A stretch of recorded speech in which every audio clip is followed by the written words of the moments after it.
당신의 잃어버린 영광을 찾아드립니다. 성범죄 피해자 전문 한진아 변호사입니다. 오늘은 직장 내 강제추행에 대해서 알아보겠습니다.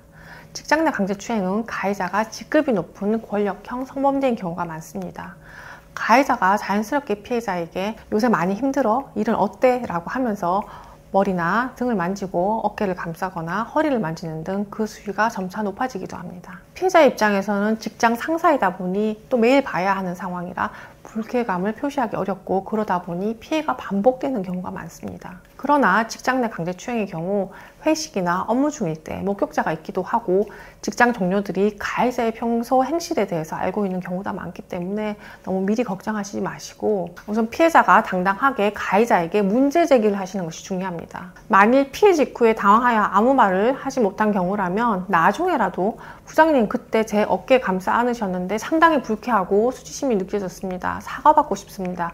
라고 말씀을 하셔서 가해자가 사과를 하든 안 하든 그런 사실이 있었다는 것을 증거로 남겨두시는 것이 좋습니다. 물론 피해자 입장에서 상호관계에 있는 가해자에게 문제 제기를 하는 것이 쉽지는 않을 것입니다. 그러나 이를 방치하게 되면 가해자의 추행이 점점 더 과감해질 수 있고 나중에 피해자가 동의한 것으로 오해받을 수 있기 때문에 일단 가해자의 범행을 지적하는 것이 중요한 부분이라 하겠습니다. 그리고 목격자가 있는 경우일지라도 증언을 피하거나 오히려 가해자와 친한 경우 피해자에게 불리하게 증언을 할 수도 있기 때문에 피해자께서는 가해자에게 피해 상황을 서둘러 지적하고 사과를 받아내는 것이 가장 효과적인 방법이 될 수 있습니다. 둘째로 직장 내 강제추행의 경우 피해자는 회사 측에 가해자의 범죄를 신고를 하는 것이 중요합니다.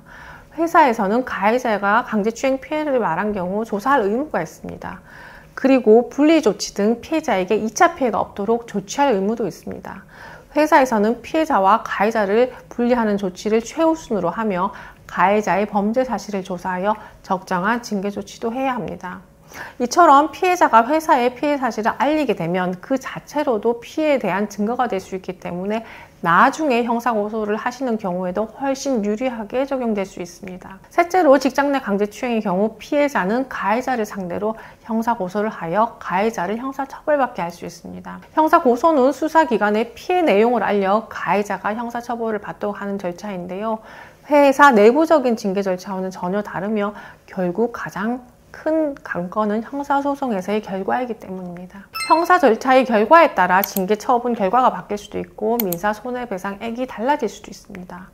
물론 피해자 입장에서는 평소 직장 상사로 있던 사람을 고소하기까지 많은 고민과 심적 부담이 있을 것입니다. 피해자는 회사 내 소문이 나는 것도 부담스럽고 예민하다는 평판을 받거나 혹여나 승진해서 불이익이 입을까 봐 두려울 수도 있습니다. 그러나 요즘 직장 내에서도 성범죄를 대하는 태도가 많이 바뀌었고 피해자 보호 절차가 잘 마련되어 있기 때문에 사건 발생 후 빠른 시간 내에 형사고소를 하시는 것이 유리합니다. 가끔 나 하나만 묻고 가면 된다는 생각에 참고 버티시다가 가해자의 계속되는 범행에 뒤늦게 고소를 하시는 경우가 있는데요.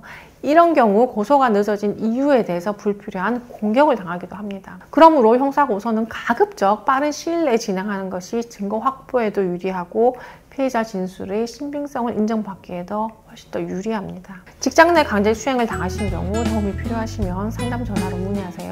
저는 우리 피해자분들 홀로 외로운 길 가지 않도록 함께 하겠습니다.